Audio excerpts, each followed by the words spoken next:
네, 요즘 20대 청년들 사이에서 이등병 달기가 하늘의 별 따기보다 힘들다 이런 말이 나오고 있습니다. 국회 국감장에서도 이런 발언이 나왔습니다. 백이 있으면 군대를 가고 백이 없으면 또 군대를 못 간다. 또 이런 말까지 나오고 있어요. 과거에는 백이 있으면 군대를 안 가고 백이 없으면 군대를 간다였는데 뒤집혔습니다. 자, 일각에서는 서울대 입학 경쟁률보다 군입대 경쟁률이 높다고 합니다.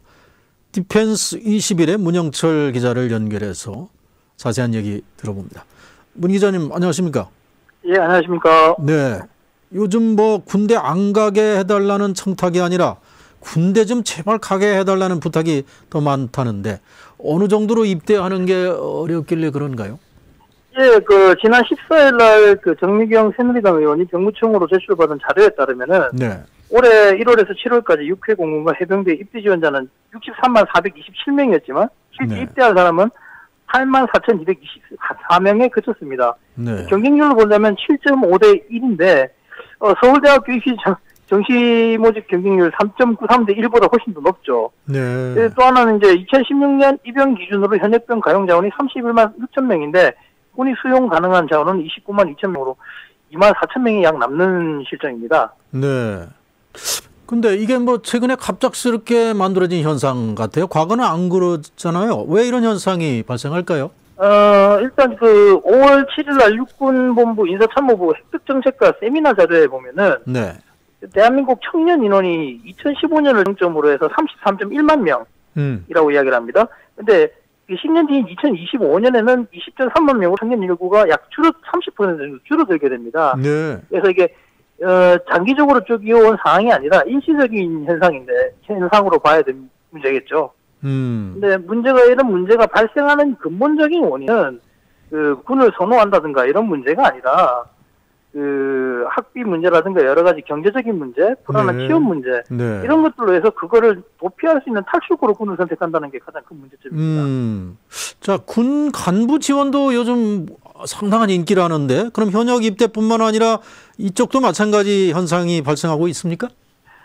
일부 언론에서 부사관과 장교가 청년들에게 각광받는 직장이라고 소개를 하면서 네네. 간부 채용을 위한 학원과 인터넷 강의가 성업 중이라는 보도가 나오고 있습니다. 네. 근데 이 부분도 가장 중요한 변수를 빼먹고 이야기를 하는 건데요. 일반적인 청년들이 군 간부를 지원하는 이유는 군인이 간부가 정년이 보장되는 일반적인 공무원이라는 인식 때문에 지원하게 되는 겁니다. 네. 하지만 실질적으로 거의 대부분의 군에서 이루어지는 인사 채용들은 장교 같은 경우는 2에서 7년 정도의 단기 혹은 중기 자원에 한정되어 있고 네. 부사관 또한 4년 정도의 중기 요원에 한정되어 있습니다. 네. 실질적으로 그들이 바라는 건 10년 이상, 20년 이상 공무원과 똑같이 직업적 안정성을 보장받는 직업을 생각하고 군대를 지원하는 건데 실질적으로 군대에서는 이런 것들이 거의 이루어지기 힘든 부분이죠.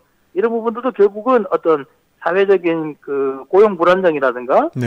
그다음 경기 불안정 이런 문제에 의해서 이루어지는 문제라고 볼 수 있습니다. 자, 청년들이 왜 자꾸 군대를 가려 하느냐. 조금 전에 여러 가지 이유를 댔잖아요.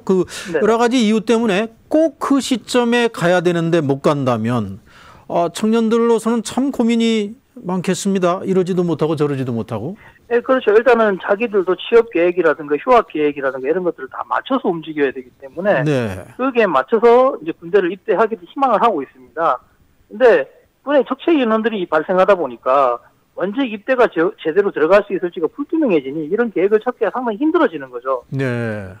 자, 일반인의 상식으로는 참 이해가 안 가는 상황이 지금 벌어지고 있는데 국방부는 이런 상황이 올 때까지 도대체 뭘 했을까? 자, 이게 문제인데 이 병력 관리, 이 수급 계획을 밥 먹고 그것만 전문적으로 연구하는 국방부의 부서가 있는 것 아닙니까?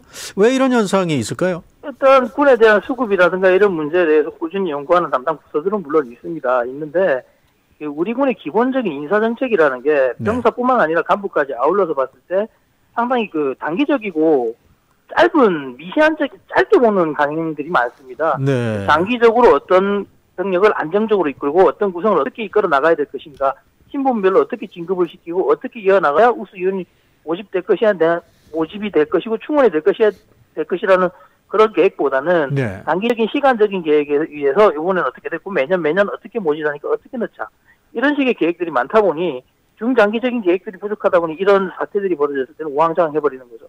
그럼 지금 국방부가 생각하고 있는 어떤 계획은 어떤 내용들이 있을까요? 일단은 부적격자에 대한 입대를 차단한다든가, 네. 추가 입대자들, 예를 들면은 지난해는 8,598명을 추가 입대시켰고, 올해는 9,300명을 추가 입대를 시켰습니다. 네네. 그러면서 아까 부적격자라는 게 이제 장병 신체 검사를 강화해서 현역병 입영 대상자를 보충력으로 돌리는 방안을 검토 중에 있습니다. 그런데 이 과정에서 고등학교 중퇴 이하 학력자에 대해서는 보충력 판정을 내리겠다 이런 이야기도 나오는데 그러면은 네, 뭐 고등학교 나오면 군대도 못 가냐? 오히려 이 학력도 역차별 얘기가 나올 수도 있지 않습니까? 맞습니다. 말씀하신 대로 일단은 대부분이 보면은 가계적인 문제에서 지금 우리가 군대에 몰리고 있는 겁니다. 경제라든가 네. 가계 문제 때문에 지원하게 되는 건데 학력이 낮은 사람일수록 대부분이 지방 가계도가 어려운 사람들이 많습니다. 그렇게 본다면 어떻게 보면 저소득층의 네. 입대는 더욱 어려워진 거고 그렇네요. 이런 게 보면은 학력이나 예를 들면 우리가 이제 특기병과 같은 고도의 전문 기술과 지식이 필요한 병과 같은 경우에는 학력이라는 게 부분적으로 필요하겠지만 일반 병종에까지 이런 현상이 만연하게 된다면 저학력 저소득층이 오히려 더 공공해질 수 있습니다. 네. 자, 한쪽에서는 그렇게 군대를 가고자 하는 청년들이 있고 또 한쪽에서는 고위공직자 자제들, 부유층 자제들, 특히 이중 국적자 가운데 네, 군 입대를 피해서 한국 국적을 포기하는 사람 한 해 4,000명이 넘는다고 하는데 네. 참 네, 씁쓸한 대비인 것 같습니다. 오늘 말씀 여기까지 듣겠습니다. 감사합니다. 네, 감사합니다. 네, 지금까지 디펜스 21의 문영철 기자였습니다.